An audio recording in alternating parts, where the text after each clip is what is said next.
பிரதமர் நரேந்திர மோடி வருகிற மே 30ஆம் தேதி மாலை கன்னியாகுமரி வரவுள்ளதாக தகவல் வெளியாகியுள்ளது. மே 31 மற்றும் ஜூன் 1 ஆகிய தேதிகளில் பிரதமர் மோடி விவேகானந்தர் பாறையில் தியானம் செய்ய இருப்பதாகவும் கூறப்பட்டுள்ளது. இந்த நிலையில் தற்போது நாடாளுமன்ற தேர்தல் இறுதிக்கட்டத்தை எட்டியுள்ளதை அடுத்து பிரதமர் மோடி தென் தமிழகம் வரவிருப்பது பேசுபொருளாக மாறி வருகிறது.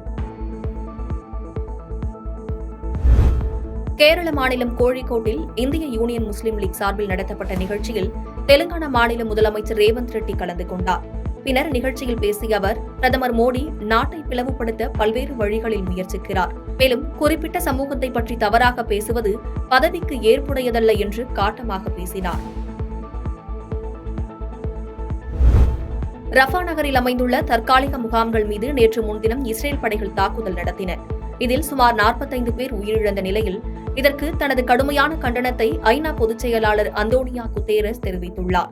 இது தொடர்பாக அவர் வெளியிட்டுள்ள எக்ஸ் தளத்தில், இந்த கொடூர மோதலில் இருந்து தங்களை காத்துக் கொள்ளும் வகையில் தஞ்சம் புகுந்த அப்பாவி மக்களின் உயிரை பலிவாங்கிய இஸ்ரேலின் இந்த தாக்குதலை கடுமையாக கண்டிப்பதாகவும் இந்த கொடூரம் நிறுத்தப்பட வேண்டும் என குறிப்பிட்டிருந்தார். டெல்லியில் இருந்து உத்தரப்பிரதேச மாநிலத்தில் உள்ள வாரணாசிக்கு இண்டிகோ விமானம் இயக்கப்பட்டு வருகிறது. இந்த விமானம் இன்று அதிகாலை 5:35 மணிக்கு புறப்பட தயாராக இருந்தது. பயணிகள் அனைவரும் விமானத்தில் ஏறி விமானம் கிளம்புவதற்கான நடைமுறைகள் நடைபெற்று வந்தன. அப்போது விமானத்திற்கு வெடிகுண்டு மிரட்டல் வந்துள்ளது. இதையடுத்து உடனடியாக பயணிகள் அவசர கால கதவு வழியாக வெளியேற்றப்பட்டனர். விமானம் ரன்வேயில் இருந்து தனி இடத்திற்கு இழுத்து செல்லப்பட்டது. வெடிகுண்டு தடுப்பு நிபுணர்கள் விமானத்தில் சோதனை மேற்கொண்டு வருகின்றனர். பாதகம் செய்பவரை கண்டால் நாம் பயங்கொள்ளலாகாது பாப்பா.